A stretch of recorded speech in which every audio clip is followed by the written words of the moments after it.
La légende du Folard de Pâques, écrit par Bruno Noguera, illustré par Anne-Lise Reine, édité par Gênes Inc. Édition, un livre adapté aux enfants dyslexiques.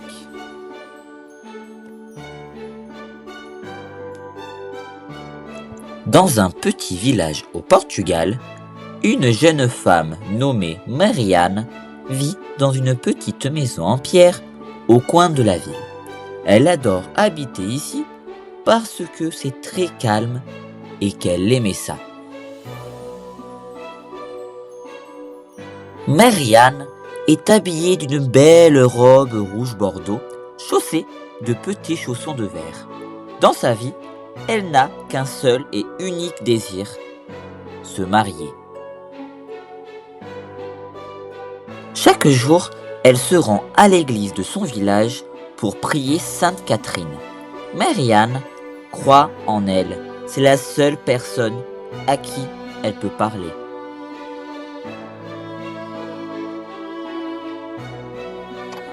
Aujourd'hui est un jour spécial. Marianne s'agenouille près de la sainte et lui demande « Sainte Catherine, aujourd'hui je vous exprime mon souhait. Je souhaite rencontrer l'amour et me marier avec lui. Bien que je sache que cela est difficilement réalisable, je crois en vous. Peut-être qu'un jour, mon souhait sera réalisé. Faites-moi un signe. » Marianne soupire un grand coup avant de fermer les yeux et parler à la sainte marieuse.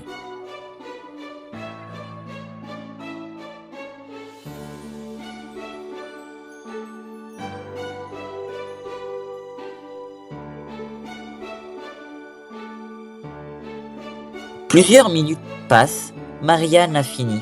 Elle se signe, prend une grande inspiration, se tourne vers Sainte Catherine, qui a ses yeux fixés sur elle et lui murmure « Merci ».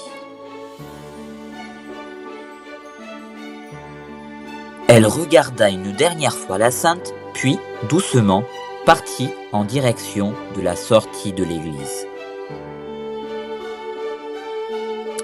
Arrivée à la grande porte d'entrée, elle aperçoit deux garçons sortir de deux tours de l'église. À sa gauche se trouve un riche noble et à sa droite un pauvre fermier. Tous les deux sont à la fois jeunes et beaux. Marianne ne bouge plus. Est-ce Sainte Catherine qui réalise déjà son vœu? Elle regarde les deux hommes qui étaient toujours à la même place. Aucun d'eux n'avait bougé.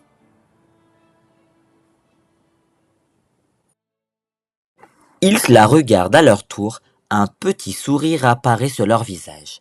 Marianne, gênée et un peu apeurée, ne leur répond pas. Elle se met à courir aussi vite que possible vers sa maison. En arrivant chez elle, elle prie tout de suite Sainte Catherine. Était-ce vraiment elle qui a réalisé son miracle?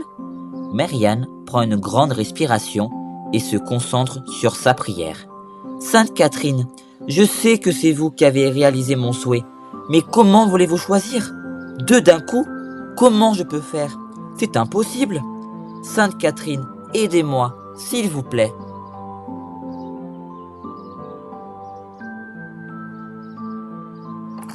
Pendant qu'elle prie, quelqu'un frappe à sa porte. Elle ouvre et devant elle se trouve le pauvre fermier de l'église et lui dit « Bonjour, ma gentille dame, je suis Amaro le fermier, et j'ai entendu dire que vous cherchiez quelqu'un à épouser. Je sais qu'une telle décision peut être difficile à prendre. Cependant, je vous laisse jusqu'au dimanche des rameaux pour y réfléchir. À bientôt. » Marianne reste perplexe. Est-ce encore Sainte Catherine? Comment le savoir? Elle referme la porte et retourne prier. Elle essaie de se reconcentrer quand quelqu'un frappe à nouveau. « Mais qui est-ce encore ?» se demande-t-elle.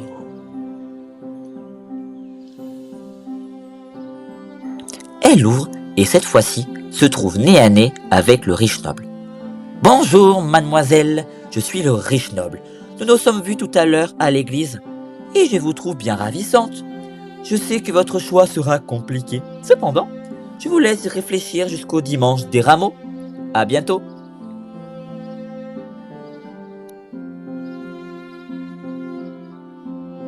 Pendant que le riche noble part sous ses yeux, Marianne est totalement perdue. Elle ne sait absolument plus quoi faire. Qui choisir? Amaro le fermier ou bien le noble? Le dimanche des rameaux arrive enfin. Cependant, Marianne n'a toujours pas pris de décision. Avec qui pourra-t-elle se marier? Elle retourne prier Sainte Catherine quand quelqu'un frappe à sa porte.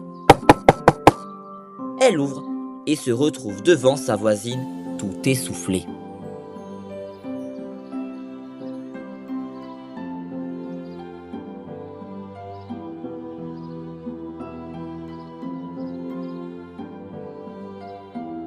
Marianne, viens vite! C'est une catastrophe! Le riche noble et le pauvre fermier se sont rencontrés sur le chemin qui mène à ta maison. Ils ne sont pas loin de s'engager dans une énorme lutte. C'est horrible!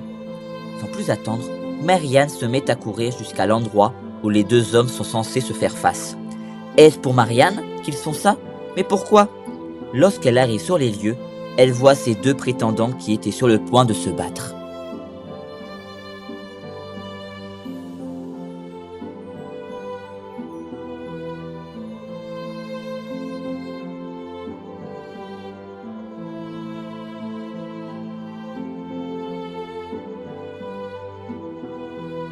Elle essaye tout pour les arrêter, mais rien ne fonctionne. Marianne se laisse tomber à genoux et prie si fort Sainte Catherine. « Aidez-moi, il faut que ça s'arrête !» Soudain, la sainte fit un signe à Marianne qui hurle. « Je choisis un magre !»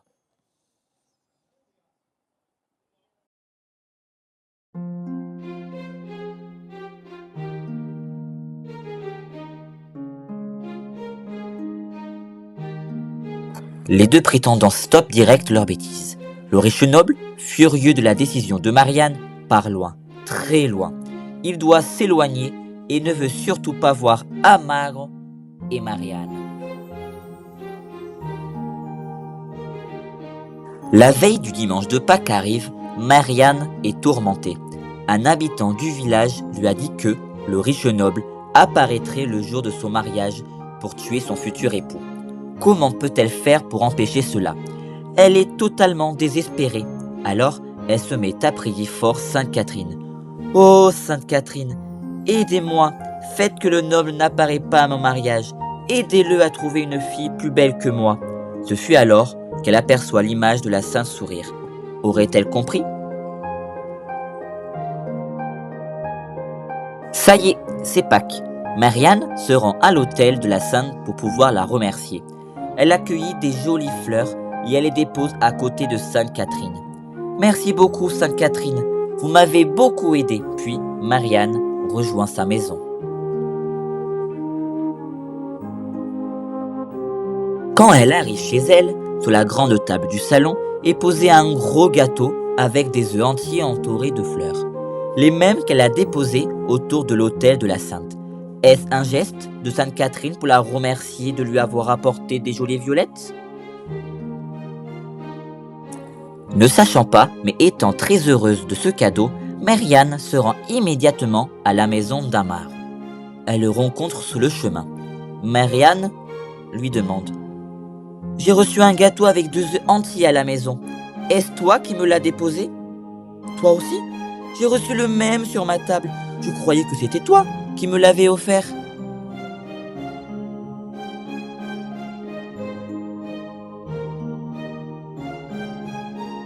Tous les deux se regardent et pensent que ce cadeau devait venir du riche noble.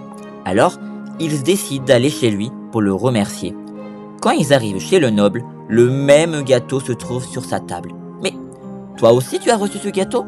demanda Marianne. « Oui, je croyais que c'était vous, » répondit le noble. « Si ce n'est aucun de nous, qui a pu faire ce geste ?»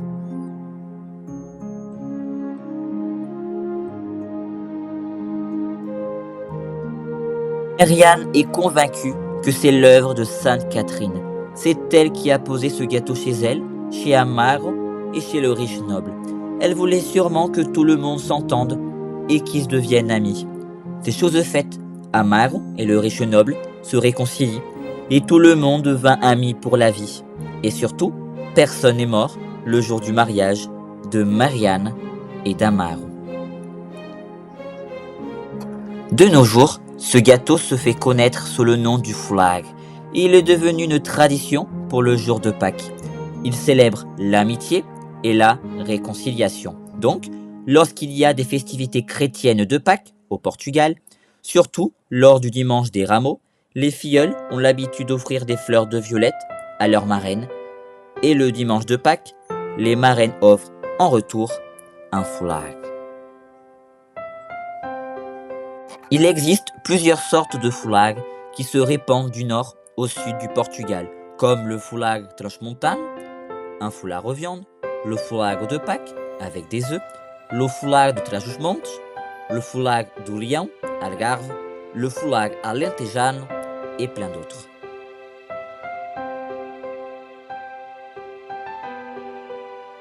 Recette du foulard de Pâques.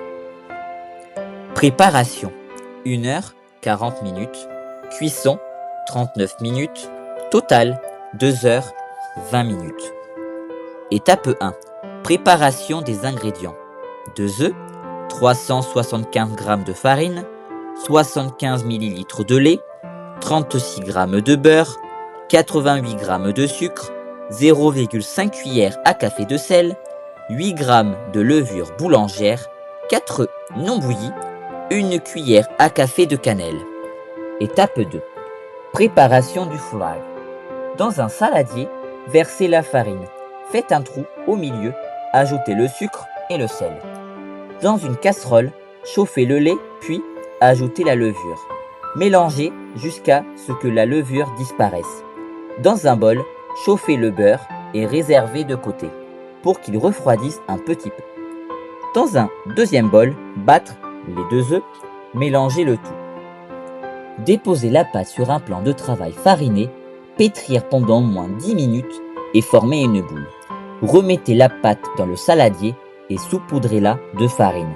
Recouvrez-la d'un torchon et laissez-la lever 1 heure dans un endroit chaud et sec. Il faut qu'elle double de volume. Après 1 heure, remettez la pâte sur un plan de travail fariné et pétrissez à nouveau la pâte. Confectionnez 4 bandes avec l'aide de la pâte. Graissez une plaque à pâtisserie. Vous pouvez donner une forme à la pâte, celle que vous souhaitez. Puis, déposez-la sur la plaque, recouvrez-la d'un torchon et laissez encore lever 30 minutes. Préchauffez le four à 200 degrés. Quand les 30 minutes se sont écoulées, mettez les œufs sur les 4 extrémités de la pâte et recouvrez-les avec les 4 bandes, 2 de chaque côté. Il faut qu'elles forment une croix. Badigeonnez-les de jaune d'œuf. Ensuite, mettez le gâteau au four et laissez-le cuire pendant 25 à 39 minutes. La cuisson terminée, laissez-le refroidir et dégustez-le avec votre famille et amis.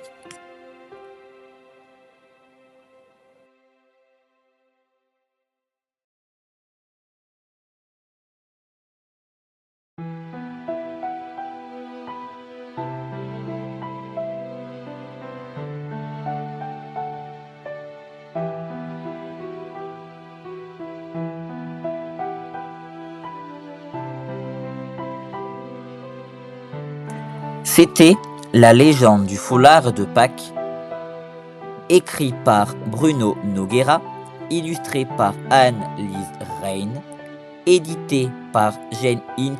Édition, disponible depuis le 5 mai 2023 sur Amazon, sur le site internet de la maison d'édition, le site internet de l'auteur, ou bien la librairie Les Plumes de Gen Inc. À bientôt pour de nouvelles aventures.